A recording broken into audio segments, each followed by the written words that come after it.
Assalamualaikum warahmatullahi wabarakatuh. Alhamdulillahirabbil alamin wa bihi nasta'in ala umuri dunya waddin. Assalatu wassalamu ala asrafil anbiya'i wal mursalin sayyidina wa maulana Muhammadin wa ala alihi wa sahbihi ajma'in. Amma ba'd.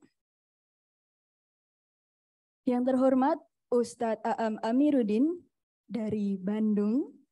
Alhamdulillah, terima kasih sudah hadir di kantor wilayah 8 Jakarta 1, Ustadz. Yang terhormat Ustadz Hanafi.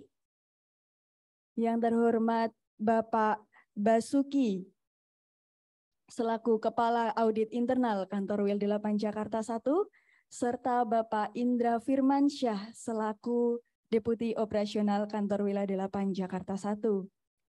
Yang kami hormati ibu-ibu dari Ikatan Istri Karyawan Pegadaian yang Masya Allah cantik sekali pada sore hari ini. Dan juga saya ucapkan selamat datang kepada adik-adik dari Lembaga Amil Zakat Nasional PYI Yatim dan Zakat beserta pengurus.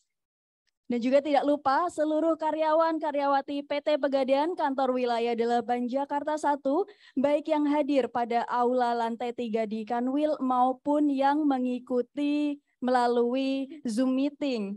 Kita sapa terlebih dahulu, ayo adik-adik disapa. Halo, halo.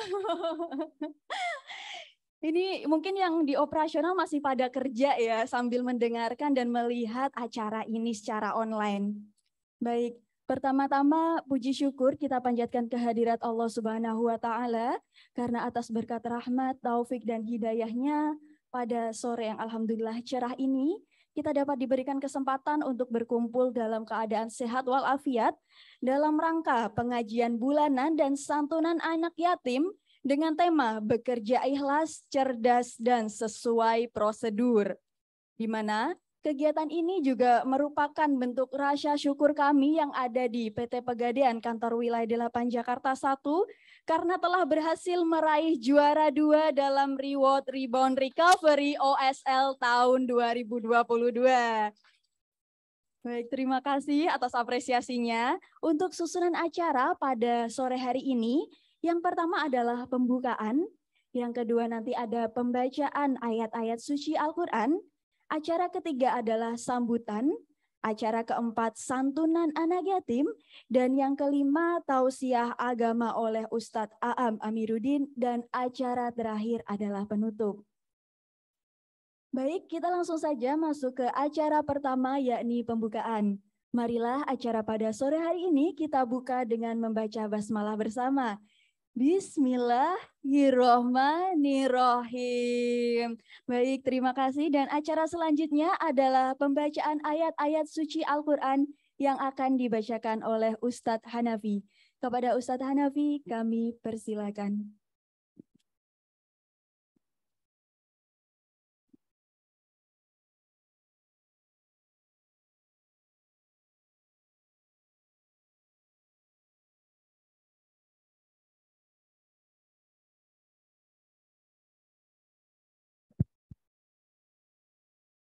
Assalamualaikum warahmatullahi wabarakatuh.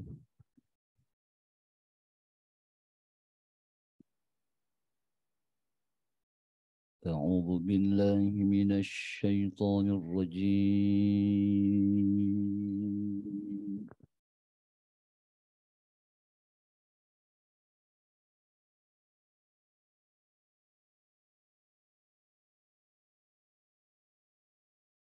بسم الله الرحمن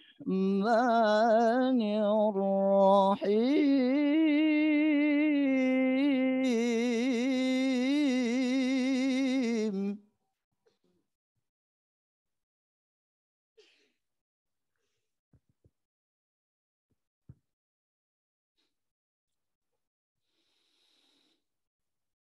من جاء بالحسنة فله عشر أمثالها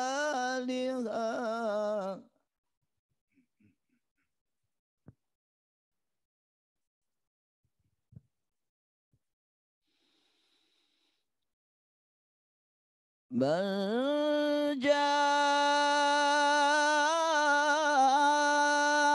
بالحسنة فله عشر أمثالها ومن جاء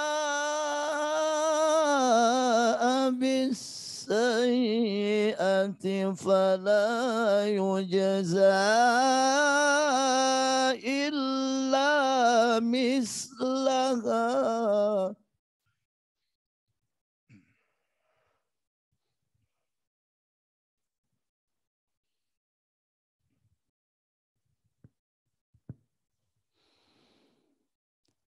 فلا يجزى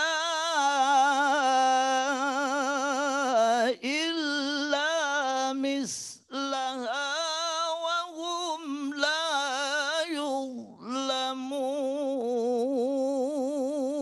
يظلمون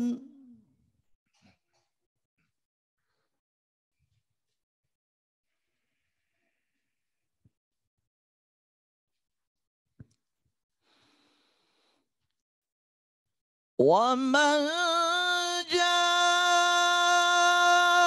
بالسيئة فلا يجزى إلا مثلها وهم لا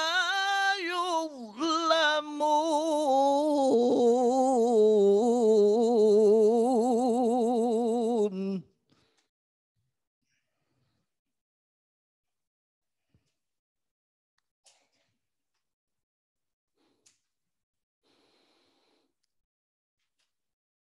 قل إنني هداني ربي إلى صراط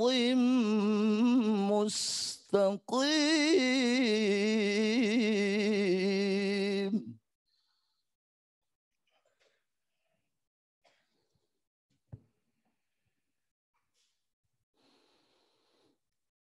دينا قيما ملة إبراهيم حنيفا وما كان من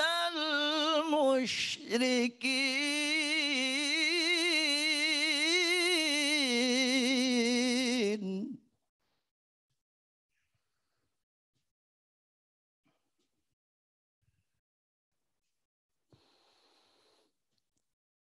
قل إن صلاتي ونسكي ومحياي ومماتي لله رب العالمين لا شريك له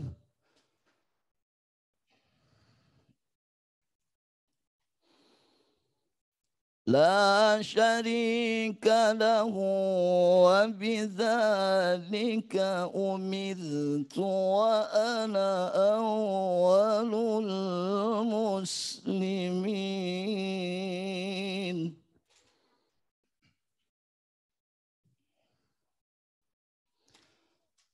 لا شريك له وبذلك أمرت وأنا أول المسلمين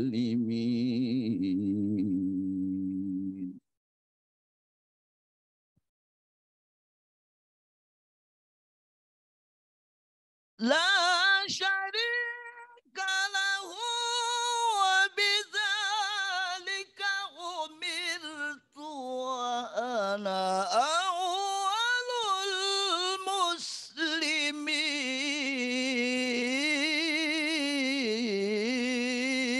المسلمين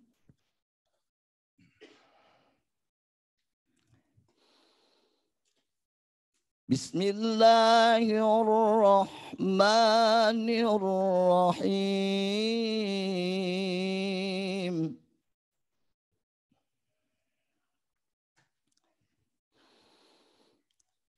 أرأيت الذي يكذب بالدين فذلك الذي يدع اليتيم ولا يحض على طعام المسكين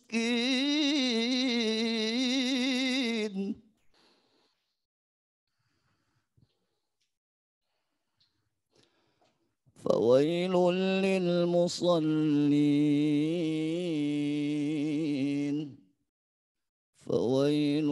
للمصلين الذين هم عن صلاتهم ساهون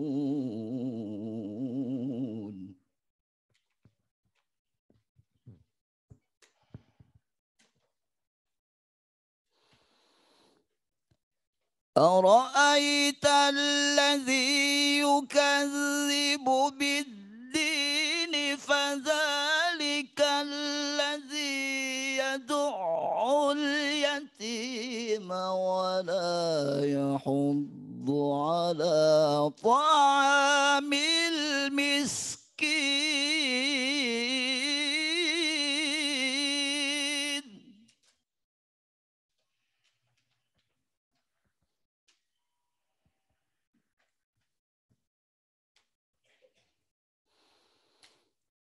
فويل للمصلين الذين هم عن صلاتهم ساهون الذين هم يراءون ويمنعون الماعون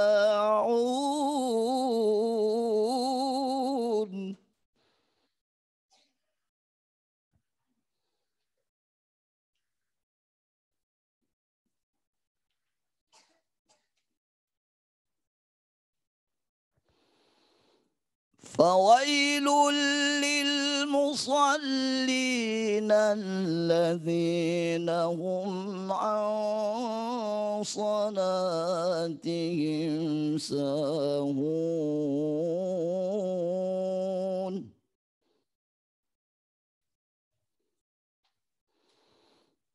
فويل للمصلين الذين هم عن صلاتهم ساهون الذين هم يراءون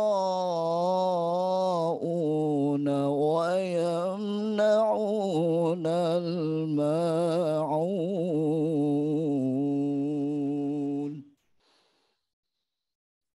صدق الله العلي العظيم.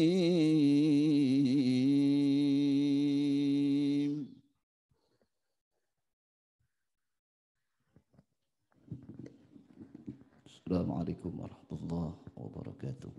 Waalaikumsalam warahmatullahi wabarakatuh. Terima kasih Ustadz Hanafi atas pembacaan ayat-ayat suci Al-Qur'annya. Baik, acara selanjutnya adalah sambutan dari Deputi Operasional Kantor Wilayah 8 Jakarta 1. Kepada Bapak Indra Firmansyah, kami persilakan.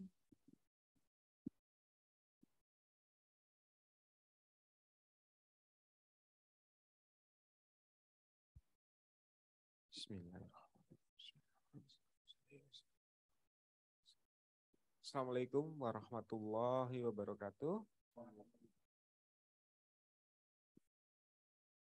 Yang terhormat Ustadz Aam Amiruddin, Ustadz Hanafi. Halo buat adik-adik semua. Senang semua bisa hadir ke sini. Iya, makasih ya sudah hadir ya. Iya. Dan tentunya yang terhormat juga buat ibu-ibu IKP, terima kasih Bu sudah hadir ke acara kami. Ini memang acara bulanan ya, bulanan dan memang Pak semenjak Pimwil kami Pak Alim Pak, kami merasakan aura apa ya, kita tuh lebih religi, Pak. Karena tuh beliau tuh sampai minta kita tuh sholat sholat duha, ya kan?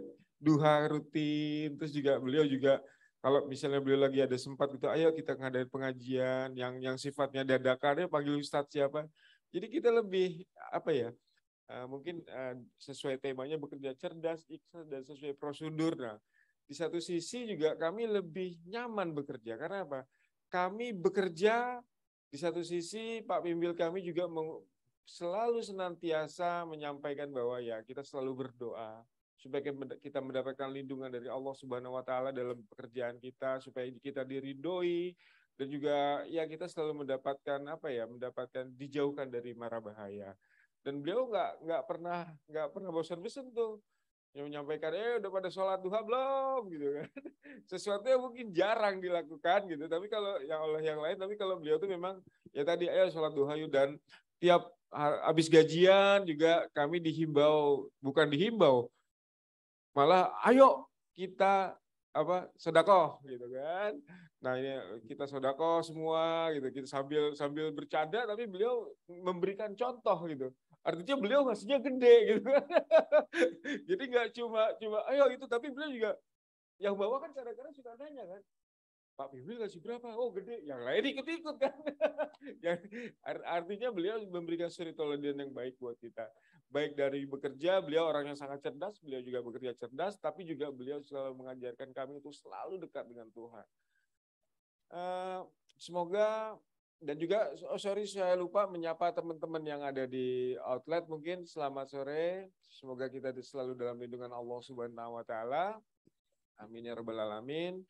Saya rasa itu aja sambutan dari saya tanpa panjang lagi. Ya Pak Ustadz, kami mohon diberikan tausiah tentang mungkin sesuai tema tadi, bekerja cerdas, ikhlas dan sesuai prosedur, supaya kami mendapatkan dalam pekerjaan kami ya mendapatkan limpahan rahmat dan ridho dari Allah Subhanahu wa taala. Demikian dari saya. Mohon maaf kalau ada salah kata. Wabillahi taufik wal hidayah. Wassalamualaikum warahmatullahi wabarakatuh. Waalaikumsalam warahmatullahi wabarakatuh. Terima kasih Bapak Indra atas sambutannya. Dan sebelum kita masuk ke acara utama, yaitu mendengarkan tausiah agama dari Ustadz Aam, mungkin kita terlebih dahulu memberikan santunan, Pak. Bisa diserahkan oleh Bapak Basuki kepada adik-adik yang udah datang di sini. Kepada adik-adik, mohon ayo berdiri yuk. Berdiri. Iya.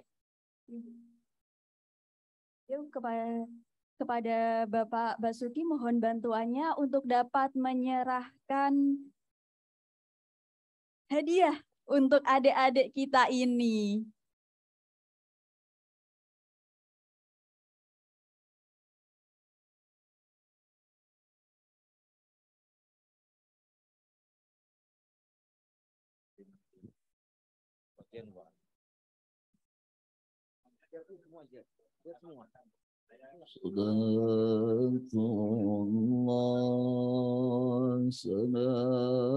Ini kepada Ibu Halim nanti juga ya Bu ya.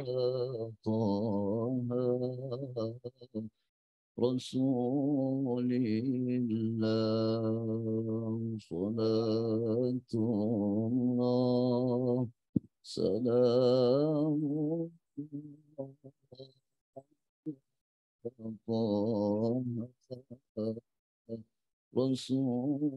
Rasulillah salatullah salamu على ياسين حبيب الله صلاة الله سلام الله رسول الله صلاة سلام على ياسين حبيب الله صلاة الله سلام Kepada ibu-ibu IKP yang lain apabila ingin membantu kami persilahkan juga Ibu. رسول الله صلاة الله سلام Alhamdulillah pada sore hari ini kita kedatangan kurang lebih 50 adik-adik dari Lasnas, Lembaga Amil Zakat Nasional, PYI Yatim dan Zakat, beserta pengurus. Dan kepada rekan-rekan yang ada di outlet, bisa dilihat saat ini dikanwil oleh Bapak Basuki Dwi Saputro beserta ibu-ibu IKP sedang memberikan santunan sebagai bukti bahwa inilah hasil kerja keras kita yang dapat kita bagikan bersama-sama kepada adik-adik ini.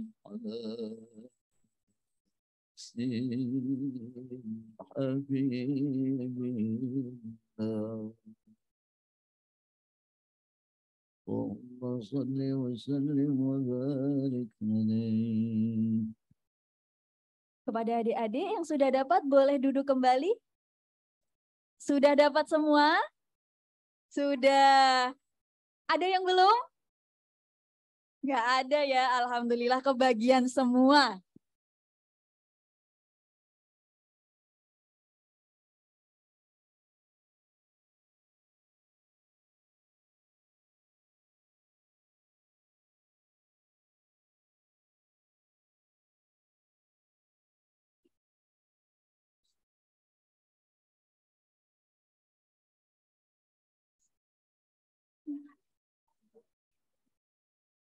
Gimana adik-adik perasaannya?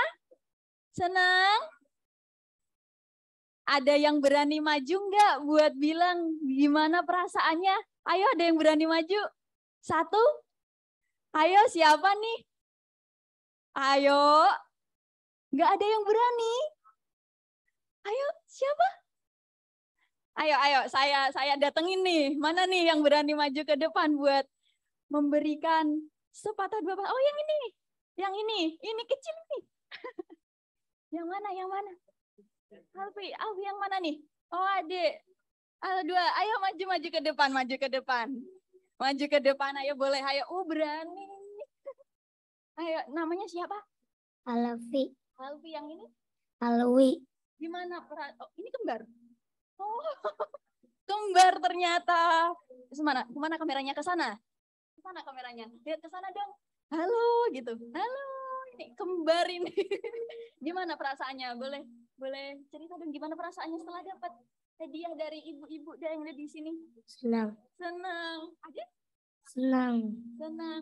Udah pernah datang ke sini belum sebelumnya? Belum ya? Nanti mau datang ke sini lagi? Mau.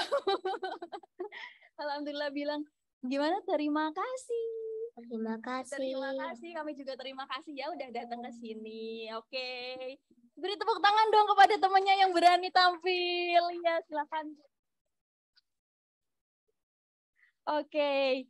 Sekarang kita menuju ke acara utama, yaitu mendengarkan tausiah oleh Ustadz Aam Amiruddin yang sudah jauh-jauh datang dari Bandung.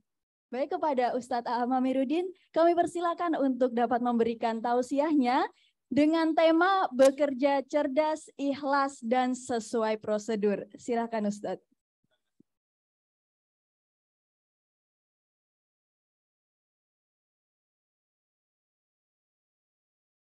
Cek. Izin berdiri aja, Pak Basuki ya, Pak Ustadz. Enaknya di mana? Di situ ya, punten. Supaya lebih dekat sama anak-anak. Ya. Bagian kamera aman? Ya. Assalamualaikum warahmatullahi wabarakatuh. Bismillahirrahmanirrahim. Alhamdulillahirabbil alamin. La ilaha illallah wahdahu la syarikalah. Lahul mulku wa lahul hamdu wa huwa ala kulli syai'in qadir. Asyhadu an la ilaha illallah wa asyhadu anna Muhammadan abduhu wa rasuluh. Allahumma salli ala Muhammad wa ala ali Muhammad kama sallaita ala Ibrahim wa ala ali Ibrahim fil alamina innaka Hamidum Majid. Yang saya hormati Pak Basuki yang mewakili Pak Alim, tadi Pak Indra juga, mudah-mudahan beliau segera sehat ya.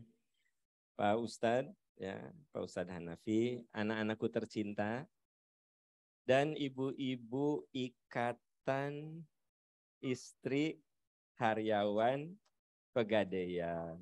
Dulu mah ada Dharma Wanita ya Bu ya, dulu sekarang mah ikatan istri Dharma Wanita. Ya, anak-anakku sekalian, Bapak Ibu, serta rekan-rekan yang sekarang juga menyaksikan lewat Zoom ya, yang ada di kantornya masing-masing. Coba anak-anak, saya ingin tanya. Suatu itu terwujud ya. Ananda bisa lihat ada Monas, ada gedung yang tinggi ya. Atau rekan-rekan karyawan itu ada Burj Khalifa di Dubai. Ada piramid di Mesir. Kira-kira itu dimulai dari apa? Apa sayang? Dimulai dari usaha. Ada lagi yang jawab? Luar biasa. Ada lagi? Anak-anak sebelum usaha apa dulu? Ada apa? Betul. Semua dimulai dari sebuah cita-cita. Betul nggak sih? Sekarang orang bisa buat Monas. Itu karena ada di pikirannya. Harus ada simbol Indonesia. Pada zaman itu Monas tuh simbol gitu loh. Kalau Ananda, rekan-rekan, pergi ke Dubai, itu ada sebuah gedung pencakar langit tertinggi di dunia. Burj Khalifa. Nah, kalau datang ke Mesir, itu ada piramid. Itu semua terjadi dimulai dari cita-cita. Tidak mungkin terwujud kecuali harus ada cita-cita. Ya, ada orang sekolahnya sampai S1 beres, S2 beres, S3 beres, postdoktoral. Nah, Ananda semua nanti Ananda bisa bergelar doktor, tapi harus dimulai dari cita-cita, gitu loh. Ya, ibu-ibu solehah ini kan dimulai dari cita-cita kan, jadi wanita solehah. Nah, jadilah ya. Jadi sebenarnya manusia itu akan jadi apa? Dimulai dari cita-cita agung, cita-cita besar, cita-cita hebat. Nah, cita-cita ini diwujudkan dalam bentuk doa. Makanya doa itu kata para ahli representasi perwakilan dari cita-cita yang agung yang besar. Jadi doa itu apa? Representasi perwakilan dari cita-cita. Misalnya gini, ya Allah berikan kepada hamba anak-anak yang soleh, yang sehat, yang cerdas, menjadi cahaya kubur setelah hamba nggak ada ya Allah. Itu representasi cita-cita saya. Gitu loh. Ibu-ibu juga begitu ya dulu. Ya Allah beri hamba suami yang soleh, yang kaya. Ya Bu ya. Soleh juga hari miskin makan capek juga. Nah, yang soleh, yang kaya ya gitu loh. Jadi sebenarnya manusia itu harus memulai dengan cita-cita. Tidak akan ada piramid kalau tidak ada cita-cita. Tidak akan ada Burj Khalifa kalau tidak ada cita-cita. Dan bangsa kita tidak akan merdeka. Kecuali dulu para pendahulu kita, para pahlawan dulu bercita-cita ingin terbebas dari penjajahan. Jadi anak-anakku sekalian, rekan-rekan yang terlibat juga di Zoom, berarti segala sesuatu itu dimulai dari cita-cita yang agung, cita-cita yang besar, cita-cita yang hebat. Makanya Ananda semua kalau ingin jadi orang besar, mulai dari cita-cita. Gitu. Harus cita-citanya. Makanya ibu-ibu kalau anak-anak punya cita-cita bagus, harus diaminkan. Mama aku pengen jadi dokter. Ya sok mama doain kamu jadi dokter yang hebat, yang soleh gitu Bu. Jangan mama aku jadi dokter. Dokter bodoh gitu kamu mah. Nah jangan begitu ya kan. Dokter ranking butut gitu sesuai jumlah murid, dokter apa. Nah, nggak boleh gitu ya. Mama aku pengen sekolah ke luar negeri. Ya sok mama doain. Kamu bisa sekolah ke luar negeri. Gitu Bu. Jangan, mama aku pengen sekolah sekolah luar negeri. Bahasa Inggrisnya butut kayak gitu. Luar negeri. Bahasa Inggris kayak begitu, sekolah luar negeri gimana? Nah nggak boleh. Kita ini kalau anak punya cita-cita agung, aminkan gitu ya. Nah jadi saya lagi cerita. Hidup itu kalau ingin sukses, dunia akhirat mulai dari cita-cita yang agung. Cita-cita itu direpresentasikan, diwakilkan dalam bentuk doa. Jadi doa itu apa? Representasi dari cita-cita agung, cita-cita mulia. Makanya ibu-ibu, rekan-rekan, anak-anakku sekalian, coba lihat, semua doa itu ideal. Semua doa itu. Coba apa buktinya? Robbana hablana min azwajina. Ya Allah beri kami. Aduh punten Pak Kiai, Pak Basuki, saya jadi membelakang ini. Tapi karena gini, saya tuh kalau ceramah nggak bisa duduk. Ya. Kalau duduk itu apa ya? Nggak bisa ekspresif gitu. Ya. Jadi rasanya terkungkung kemerdekaan. Nah, yang enak di sini kali ya supaya tidak membelakang, atau Pak Kiai ke sebelah sini supaya saya enak jadi. Nah, saya lagi cerita apa, Nak? Ayah lagi cerita apa nih? Nah, jadi semua itu harus dimulai dari cita-cita yang agung. Dan semua doa itu gambaran dari cita-cita agung, cita-cita hebat. Contoh yang Ananda hafal apa? Doa yang paling sering, Robbana atina fid dunya wa fil akhirati wa qina. Coba Ananda lihat, ibu-ibu, bapak-bapak perhatikan. Ya Allah beri kami bahagia dunia, beri kami bahagia akhirat, jauhkan kami dari azab. Ideal tidak? Ideal. Bahagia dunia, bahagia akhirat. Nah rekan-rekan karyawan di Pegadaian, ada yang belum nikah? Ya, ada. Nah, coba doanya yang bagus ya Kang ya. Jadi doanya gini, ya Allah beri saya jodoh yang solehah, yang cantik, anak tunggal, ibu bapaknya kaya banget dan sudah tua, gitu. Ya, jadi kan enak punya istri tuh cantik, pinter, ya ibu bapaknya kaya banget dan udah pada tua, punya beberapa perusahaan. Nah kan gitu. Jadi artinya kalau berdoa tuh jangan, ya Allah beri saya jodoh, pokoknya terserah engkau, pokoknya asal perempuan aja. Jangan gitu. Minta yang terbaik. Jadi ternyata hidup itu harus punya cita-cita agung. Contoh Robbana atina fid dunya kan cita-cita agung. Nah ada lagi doa yang ibu-ibu selalu baca, yang sudah berkeluarga. Robbana hablana min azwajina wa dzurriyyatina qurrata a'yun waj'alna lil muttaqina imam. Coba lihat ujungnya loh Bu. Ya Allah beri hamba pasangan hidup yang soleh, anak cucu yang soleh, jadikan hamba imam bagi orang takwa. Bukan jadi orang takwa loh, imamnya orang takwa. Ideal tidak? Nah, jadi ternyata saya ingin cerita. Mulai hidup ini dari cita-cita agung. Jangan cita-cita abal-abal gitu. Karena semua doa itu mengajari kita untuk menjadi orang yang sukses, yang berhasil, yang bahagia gitu. Ya. Kenapa saya mulai dari situ? Karena Nabi pernah mengatakan idza sa'altumul jannata fas'alul firdausa fa innaha alal jannah. Kalau kau minta surga, minta firdaus, itu surga tertinggi. Kebayang nggak anak-anakku tercinta? Nih, dengerin ya. Doa yang ayah sampaikan nih. Ya Allah, kata Nabi, kalau kalian minta surga, minta firdaus. Karena itu surga paling tinggi. Surganya para nabi. Jadi Bu kalau minta surga tuh, ya Allah beri hamba surga firdaus ya Allah. Itu surga tertinggi. Jadi jangan gini, ya Allah beri saya surga kelas melati juga nggak apa-apa ya Allah. Saya mah di halamannya juga udah cukup ya Allah. Saya mah cuma lihat surga di halamannya aja udah cukup. Kata Nabi jangan begitu. Idza sa'altumul jannata fas'alul firdaus. Kalau kau minta surga, minta firdaus. Fa innaha a'lal jannah. Itu surga paling tinggi. Nah, saya lagi memberikan pengantar nih anak-anak. Dengar yang ayah sampaikan, ini belum ke materi nih. Kan ini judulnya bagus sekali nih. Cerdas, ikhlas, sesuai prosedur. Begini, kalau kita mau melakukan sesuatu itu mulai dari cita-cita dulu. Gitu loh. Mulai dari situ. Kalau saya bercita-cita menundukkan, kalau saya misalnya suka, Ananda tahu olahraga naik gunung apa namanya? Hiking, ya. Ada yang naik gunung, gitu loh. Kalau targetnya cuma gunung yang pendek, latihannya juga ngasal.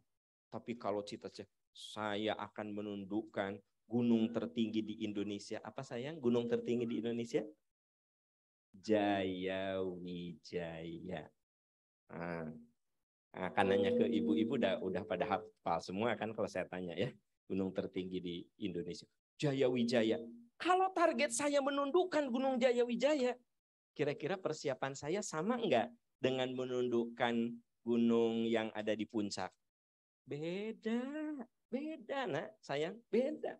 Kalau kalian cita-citanya, saya begitu lulus SMA, saya ingin sekolah di luar negeri, saya ingin sekolah di Mesir, saya ingin sekolah di Saudi Arabia, maka Ananda akan belajar bahasa Arab sungguh-sungguh. Tapi kalau gini, kamu nanti kalau lulus SMA kemana? Ya gitulah, gitu aja, gimana aja aku mah. Nggak sekolah juga nggak apa-apa, maka kalian tidak akan sungguh-sungguh. Ya, jadi ibu bapak kita sepakati dulu, sahabat-sahabat. Ini panggilannya kalau di Pegadaian karyawan atau apa? Kan panggilannya teh macam-macam, ayah. Insan Pegadaian. Nah, insan Pegadaian, coba kita ini biasakan punya cita-cita agung gitu loh, ya. Nah, dari cita-cita agung, cita-cita saja nggak cukup. Nah, cita-cita itu harus diraih dengan menaiki tangga. Jadi kalau cita-cita, gantungkan cita-cita kita setinggi langit, gimana kata orang Sunda mah, kumaha menaiki cita-cita itu. Kalau saya mau naik ke lantai 10, gimana? Saya kudu menaiki lantai 1, lantai 2, lantai 3 gitu loh.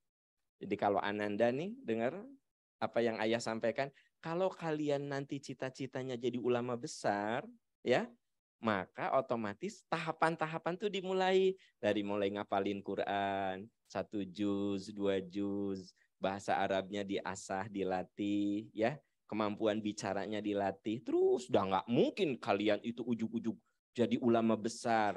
Nggak mungkin, step by step, setahap demi setahap, ya. Ibu-ibu kalau badan ibu pengen bagus gitu ya, bisa sekaligus nggak Bu? Cukup minum pil nggak? Atau kudu olahraga ibu? Olahraga, Bu, jangan tertipu sama tukang jualan obatnya. Masa pakai pil ujug-ujug langsing? Nggak bisa, ya Bu. Kalau mau langsing, ibu teh kudu membayar dengan pain, dengan sakit. Yaitu apa? Makan teratur, jangan segala dimakan, ya. Teratur, banyak makan buah, banyak makan sayur, kurangi karbohidrat. Dan ada satu Bu, ibu rajin olahraga, senamlah seminggu 3 kali, mau zumba, mau salsa, mau high impact, low impact. Nah itu teh kudu dibayar, dijalani. Baru setelah 1 tahun, 2 tahun, baru kelihatan badan ibu bentuknya gitu. Ini ada orang yang jualan obat, ya, supaya langsing, minum obat. Anda tidak melakukan apa-apa, nggak bisa. Itu mah tipuan pedagang atuh. Nah, jadi ternyata cita-cita agung itu pertama harus ditapaki. Kalau Ananda mau naik ke lantai 2 nih, satu tangga, 2 tangga, 3 tangga, kan gitu. Kalau pakai tangga, nah pakai lift gimana? Tidak ada lift yang langsung ke lantai 3, lantai 1, lantai 2. Jadi firman Allah, latar kabun tobakon antobak. Kamu itu meningkat setahap demi setahap. Jadi hidup mah harus dilewati by proses. Nah prosesnya bagaimana?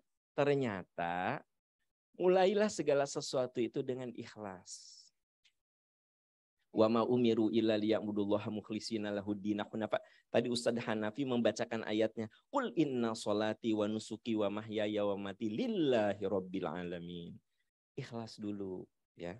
Bahwa semata-mata saya ingin dapat ridho Allah. Begini Bu, kalau ibu bekerja nggak ikhlas, berbuat nggak ikhlas, itu ibu kecewa. Karena orang itu belum tentu memberikan penghargaan sama kita. Ibu udah ke salon ya, facial gitu, udah laser, dan itu pakai uang kan Bu? Ya, pakai uang itu, laser, facial, krim malam, detox, apalah judulnya ya. Detoksifikasi, ya, detox.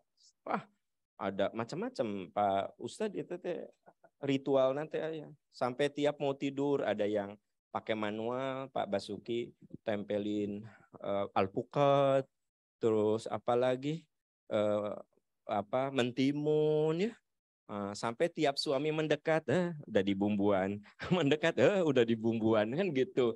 Nah, tujuannya kan supaya kulitnya shine bright like a diamond. Nah, supaya shine bright, anak-anak tahu shine bright? Bersinar ya.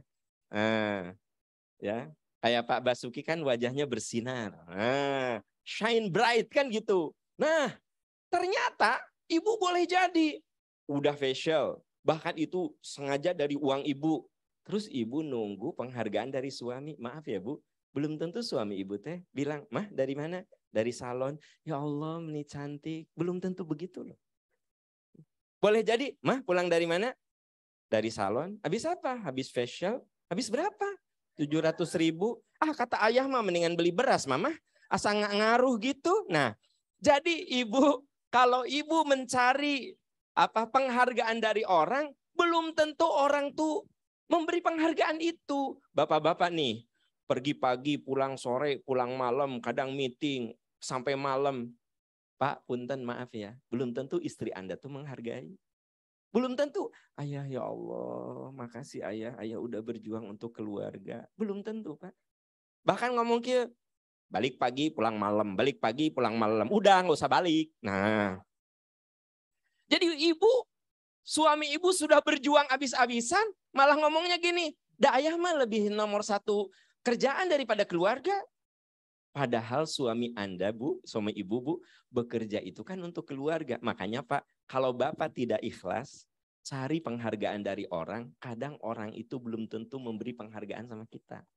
Makanya kudu ikhlas. Inna sholati wa nusuki wa mahyaya lillahi rabbil alamin. Bapak-bapak, pergi pagi, pulang sore, pulang malam, lembur. Katakan, ini amanah saya sebagai suami, harus menafkahi istri dan keluarga. Ini amanah, gitu. Nah, kalau udah gitu, istri Bapak menghargai, alhamdulillah. Tidak menghargai juga Bapak katakan nggak apa-apa. Allah mah tidak akan salah menilai saya. Gitu. Ibu juga begitu ya, walaupun udah berjuang Bu, ya merawat diri nggak pernah dihargai oleh suami, nggak apa-apa. Ciri wanita solehah mah kata Nabi, in ro'aitaha sarrotka, kalau suami memandang enak dilihat. Nah Bu, hati-hati ya, wanita solehah itu ternyata tidak melulu taat, jelas ahli taat mahnya ahli ibadah. Ibu teh kudu enak dilihat gitu loh ya. Makanya kalau pergi ke kantor suami, hantarlah dengan dandanan yang layak. Ya, suami pergi ke kantor dihantar dengan baju daster warna kuning gambar stroberi. Pulang dari kantor daster juga ya, warna merah gambar apel, terus ininya robek kancing coplok. Gitu ya.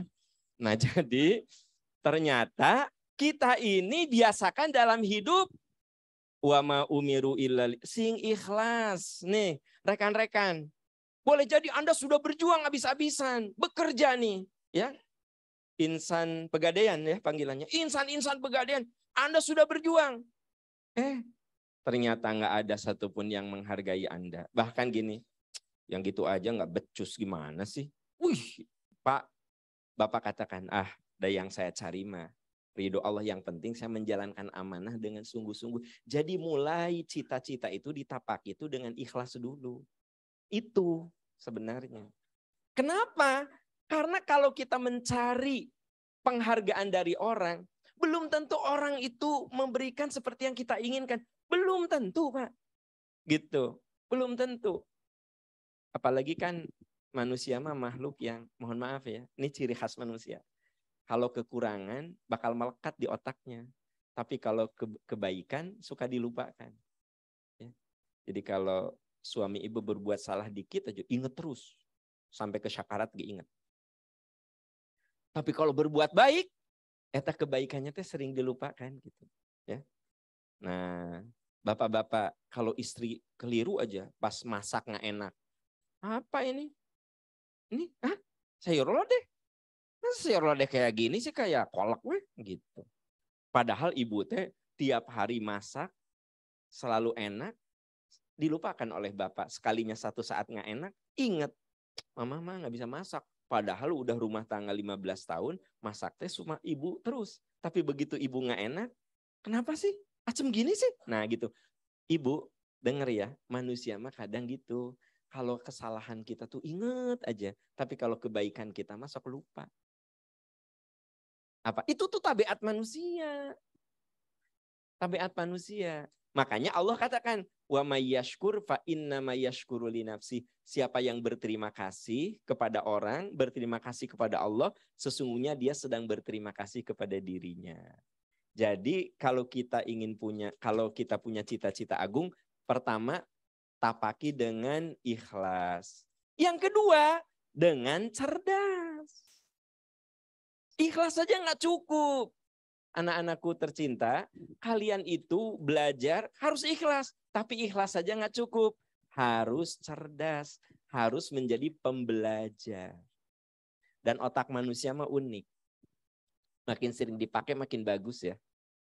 Bu, ini ada penelitian anak-anak. Kalau otak kita sering dipakai, itu makin bagus. Makanya dosen dan karyawan BUMN itu beda masa pensiunnya. Kalau di mana? Di Pegadaian, pensiun Pak Basuki usia berapa? 56 pensiun. Ya. Kalau dosen Pak Basuki, pensiunnya kalau pendidikannya doktor, itu 65. Nah saya pensiun insya Allah di usia 65. Kalau nanti setahun 2 tahun ke depan saya profesor, maka pensiun saya 70 tahun. Jadi dosen itu masa pensiunnya lebih lama, sampai 70 tahun. Kalau teman-teman 56 tahun. Kenapa coba? Karena dosen itu dianggap tiap hari dia ngasah otaknya. Karena dosen itu harus melakukan 3. Research, penelitian, pengajaran, dan pengabdian. Nah saya ini sekarang kategorinya sedang melaksanakan tugas dosen, melakukan pengabdian terhadap masyarakat. Nanti saya mengajar, nanti saya melakukan penelitian. Nah maka pensiun saya itu 65 sekarang. Ya, jadi masih ada waktu ya belasan tahun lah untuk ke pensiun. Kalau 65. Kalau nanti saya sampai profesor 70 tahun, bisa diperpanjang sampai 75 tahun. Etage kalau masih aya umur. Kan gitu. Nah, jadi Bapak Ibu, saya lagi cerita, kenapa dosen itu lebih lama pensiunnya? Karena dianggap lebih sering berpikir gitu loh. Nah, ini isyarat bahwa otak manusia mah cerdas itu kudu diasah. Ya. Tadi sama Pak Indra cerita bahwa ada orang yang kena stroke, hilang ingatannya, sering dibacakan Quran gitu. Ingatannya pulih lagi dan dia sehat lagi. Makanya orang tua dulu kalau ada yang lagi hamil, ada nggak orang tua ibu yang hamil gini, Neng baca surat Yusuf, baca surat Maryam ya, biar anak teh cantik, baca surat Yusuf biar ganteng nggak kayak bapaknya, gitu kan? Gitu sob. Padahal itu sebenarnya lebih ke nasihat. Karena ketika hamil mah tidak harus baca surat Yusuf. Baca Al-Baqarah, Ali Imran, An-Nisa nggak apa-apa. Tapi itu teh ada penelitian. Kalau kita membacakan Quran kepada yang hamil, ternyata ada reaksi dari janin. Makanya kalau di barat diperdengarkan musik klasik sekarya Mozart, Beethoven, Richard Clayderman, Kennedy gitu loh. Kita mah nggak butuh itu. Ibu dengerin aja Al-Quran, itu juga ibu kalau masih berminat hamil ya. Nah tapi di sini kelihatannya udah pada nggak berminat hamil, ya kan gitu. Ibu-ibu di sini udah nggak berminat hamil, apa geli apa Ari? Oh iya, maksud saya. Tapi teman-teman yang lain kan, ya ketika hamil itu perdengarkan Al-Quran.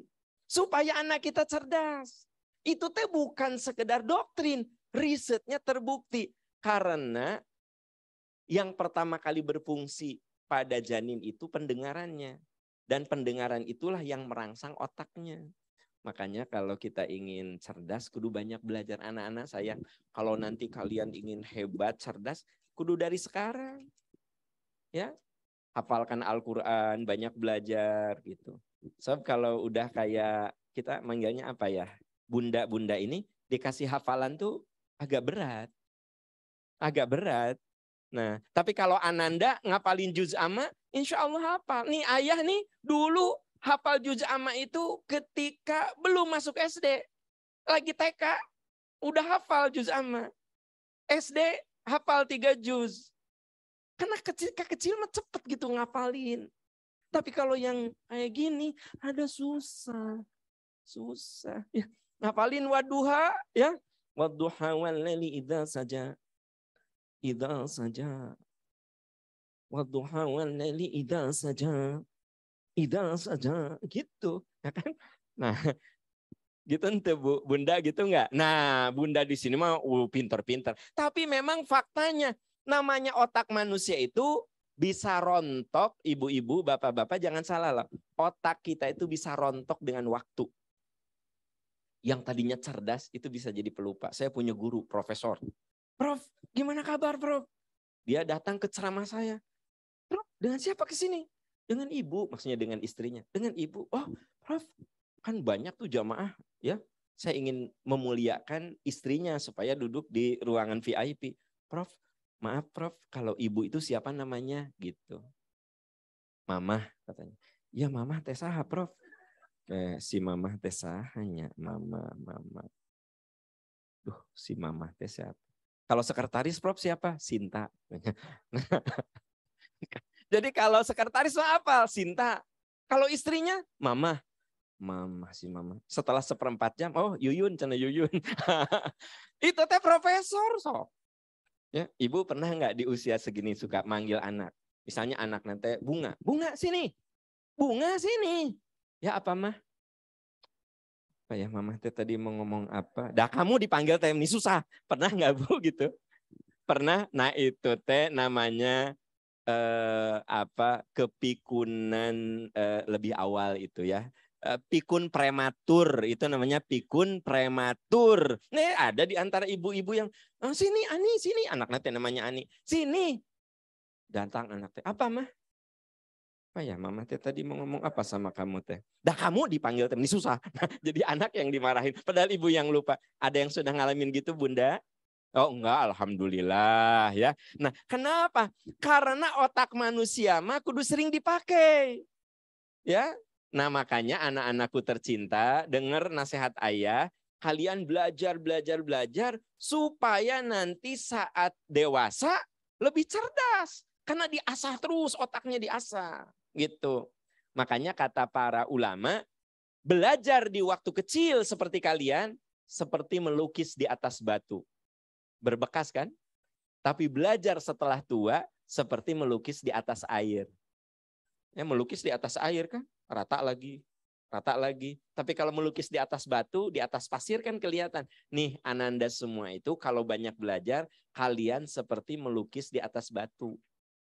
Kalau yang sebelah sini itu seperti melukis di atas air. Dengar ceramah, wah pas bubar teh kata suami teh, mah Ustaz Daam ngejelaskan apa? Apa ya? Ya ayah sih nggak hadir. Nah, jadi yang dimarahin si ayah. Enggak, tadi Ustaz Daam ngejelasin apa?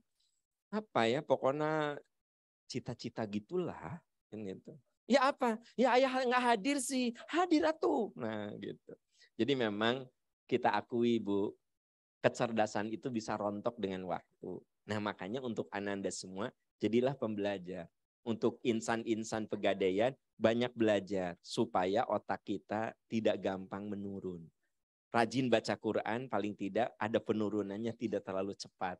Jangan sampai mengalami kepikunan prematur. Ya. Pikun belum waktunya. Ya. Gitu. Awas Bu, kalau saya tanya, siapa Bu nama suami ibu? Ayah. Ya ayah teh saha. Siapanya si ayah tehnya? Nah, karena ibu selama nikah 12 tahun manggilnya ayah gitu ya. Nah, oke. Jadi yang pertama, gantungkan cita-cita setinggi langit, Tapaki dengan ikhlas, yang kedua dengan cerdas, yang ketiga dengan ahsanu amala, amal terbaik. Nah, amal terbaik itu yaitu pekerjaan yang mengikuti prosedur. Itu amal terbaik. Ya. Saya jadi dosen ada prosedurnya. Insan pegadaian bekerja ada prosedurnya. Ananda di sekolah ada aturannya. Coba kalian kan ada aturan. Jam berapa masuk, jam berapa keluar, PR mana yang harus dikerjakan, hafalan berapa. Itu namanya aturan, prosedur. Saya hari-hari sebagai dosen, ya saya terikat oleh prosedur gitu loh. Ya, oleh aturan saya. Nggak gampang, nggak ngasal hidup mah. Teman-teman di pegadaian juga sama. Ahsanu amala itu bekerja sesuai dengan prosedur yang sudah ditetapkan. Makanya semua perusahaan ada SOP-nya.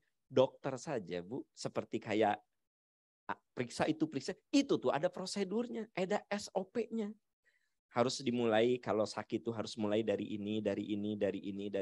Nggak bisa loncat, harus semua prosedur. Kenapa? Sebab itulah yang bisa menjadi tolok ukur apakah pekerjaan kita ini ahsanu amala atau tidak. Lakukan yang terbaik yang kita bisa. Jadi artinya kita ini dalam hidup jangan ngasal. Ini Ananda semua, kalian tuh belajar sungguh-sungguh. Nggak usah terlalu bagus lah, ranking 1 juga nggak apa-apa. Ya jelek-jeleknya ranking 2 lah. Jangan sampai tiap naik kelas, kamu ranking berapa? Ranking 10. Hebat 10 besar. Muridnya berapa? 10 orang.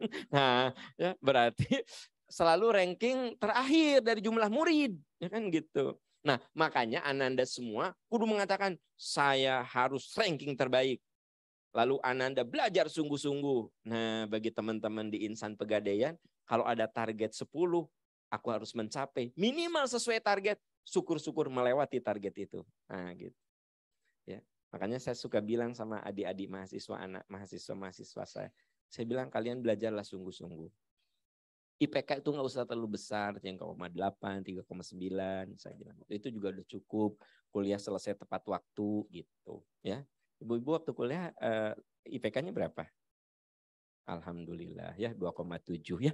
Jadi sebenarnya ya itu harus cum laude ya, di atas 3,5 gitu loh. Kenapa? Karena kita ini dituntut dengan ahsanu amala, melakukan yang terbaik yang kita bisa. Ibu, kalau ibu masak, lakukan yang terbaik. Ada kan ibu-ibu yang kalau bikin sarapan tuh bikin nasi goreng, platingnya itu sangat indah sekali, dimasukin ke piring dengan cantik, dikasih plating lah Bu, cara penyajian yang bagus. Sampai suami ibu teh, wah mama, ini ayah tidak mau sarapan, tapi kalau lihat seperti ini mah jadi tertarik kan. Kan ada ibu-ibu kalau bikin sarapan teh, si katelnya tahu katel? Untuk bikin nasi goreng disimpan di meja makan. Nih ayah, anak-anak ayo sarapan ya. Katelnya itu ayah di meja makan gitu loh ya. Wajannya itu ada di meja makan. Nah berarti tidak ahsanu amala gitu. Nah jadi kita ini harus selalu melakukan yang terbaik yang kita bisa. Jangan ngasal alias sesuai dengan prosedur. Bahkan kita bisa melewati target-target yang sudah kita tetapkan. Kenapa?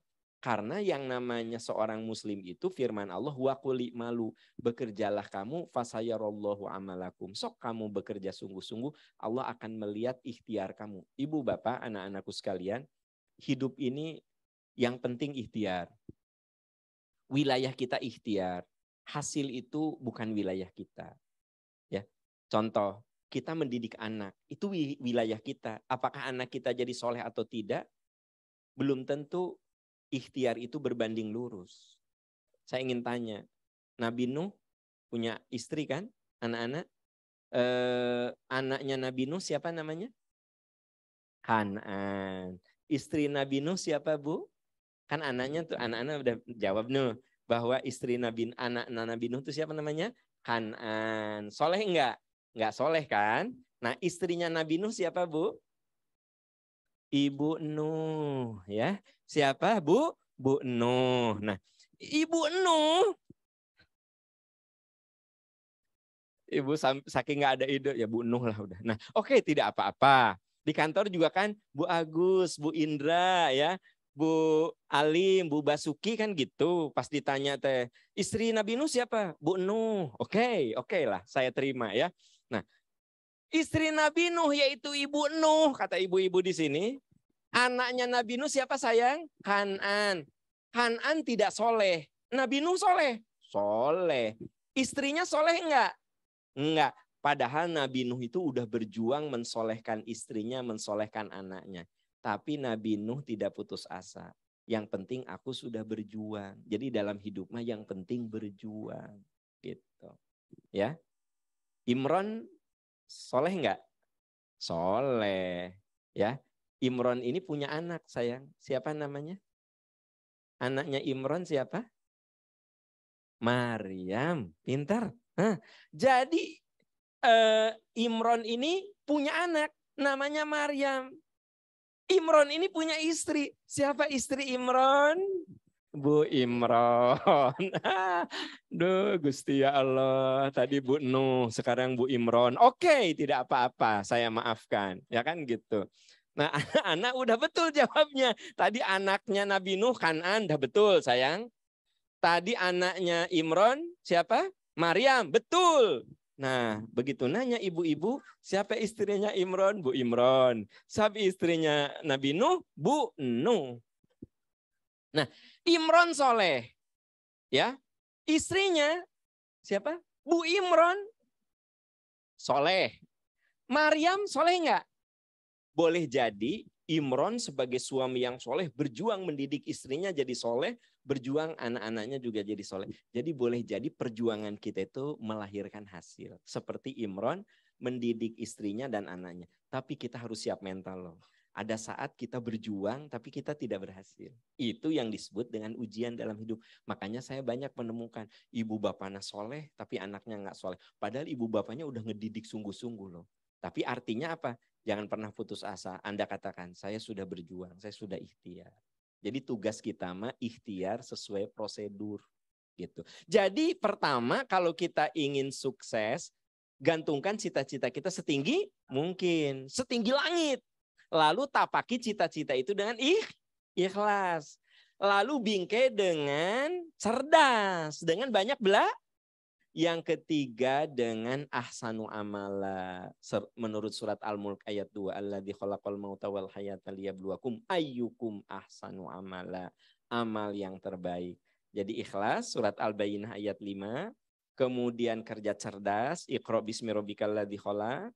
Dan kerja terbaik sesuai prosedur. Yaitu surat Al-Mulk ayat 2. Terakhir, jadilah orang yang bersyukur saat sukses dan jadilah orang yang bersabar saat belum meraih kesuksesan. Karena life is never flat. Hidup itu nggak datar. Ada naik, ada turun. Nah, Anda harus sadar betul. Ada saat naik, sukses. Ada saat turun, naik, turun. Life is never flat. Hidup mah nggak datar. Naik, turun, naik. Suami ibu ada saat menyenangkan, kadang suka menyebalkan kan Bu. Nah istri bapak kadang menyenangkan, lebih seringnya menyebalkan. Kan terus ya, never flat ya kan. Anak kita ada saat menyenangkan, membahagiakan, membanggakan. Ada saat mengesalkan gitu nggak Bu?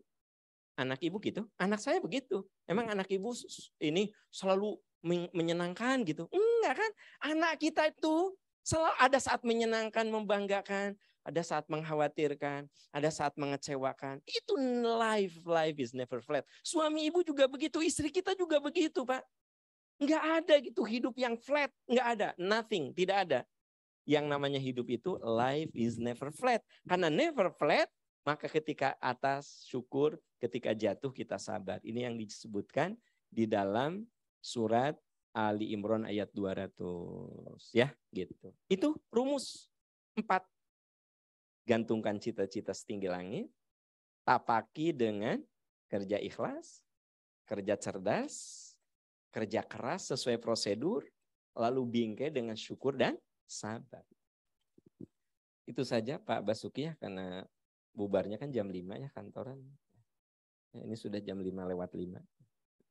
Kasihan teman-teman yang ada di kantor bisi ke sorean gitu. Saya mah sampai maghrib juga nggak masalah Pak Basuki. Tapi kan kita harus sesuai prosedur ya. Gitu ya. Nah, ya ahsanu amala. Bapak Ibu, anak-anakku tercinta, itu yang bisa saya sampaikan. Kita akhiri dengan doa supaya lebih berkah. Allahumma inni as'aluka bi anni asyhadu annaka antallah la ilaha illa antal ahadus samadul ladzi lam yalid wa lam yulad wa lam yakul lahu kufuwan ahad. Rabbana zalamna anfusana wa illam taghfir lana wa tarhamna lanakunanna minal khasirin. Rabbana hab lana min azwajina wa dzurriyyatina qurrata a'yun waj'alna lil muttaqina imama. Rabbana la tuzigh qulubana ba'da idh hadaitana wa hab lana min ladunka rahmatan innaka antal wahhab. Rabbana atina fid dunya hasanah wa fil akhirati hasanah wa qina adzabannar. Subhanaka rabbika rabbil izzati amma yasifun wa salamun alal mursalin. Amin ya arhamar rahimin. Amin ya rabbal alamin. Walhamdulillahi rabbil alamin. Wassalamualaikum warahmatullahi wabarakatuh. Waalaikumsalam warahmatullahi wabarakatuh.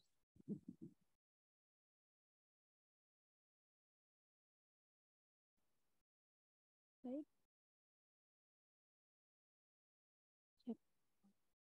Baik, terima kasih banyak Ustadz Aam Amiruddin atas tausiahnya pada sore hari ini.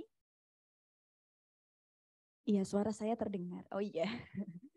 Baik, sekali lagi terima kasih atas tausiahnya. Semoga bisa memberikan manfaat kepada kita semua, baik yang hadir di sini maupun bagi seluruh insan Pegadaian di kantor wilayah 8 Jakarta 1. Dan dari tadi kesimpulannya ya, terakhir saya ulang kembali bahwa dalam menapaki hidup kita itu harus bercita-cita setinggi mungkin, tapaki cita-cita itu dengan ikhtiar dan juga kerja keras serta ikhlas dengan segala kondisi. Lalu jangan lupa untuk bersyukur dan terus bersabar dalam segala situasi dan kondisi. Baik, Bapak Ibu sekalian dan juga adik-adik yang ada di sini, tidak terasa ya sudah sekitar berapa? 1,5 jam kita berada di sini dan akhirnya kita berada di penghujung acara yaitu penutup yang mana tadi juga sudah ditutup dengan doa oleh Ustadz Aam Amiruddin.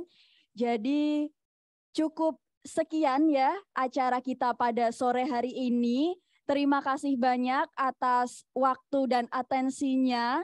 Mohon maaf apabila ada salah kata, mohon maaf juga apabila ada yang kurang berkenan di hati Bapak, Ibu, dan adik-adik sekalian. Akhir kata saya Nadia, mohon maaf tadi belum sempat kenalan ya. Jadi adik-adik nama saya Nadia. Kak Nadia mohon maaf apabila tadi ada yang ngajak ke depan gitu ya. Mohon maaf apabila ada kesalahan. Sekali lagi wabillahi taufik wal hidayah summa ridha wal inayah. Wassalamualaikum warahmatullahi wabarakatuh.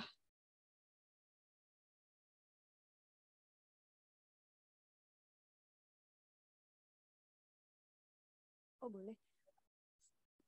Pak Ustadz mohon izin foto bersama terlebih dahulu ya.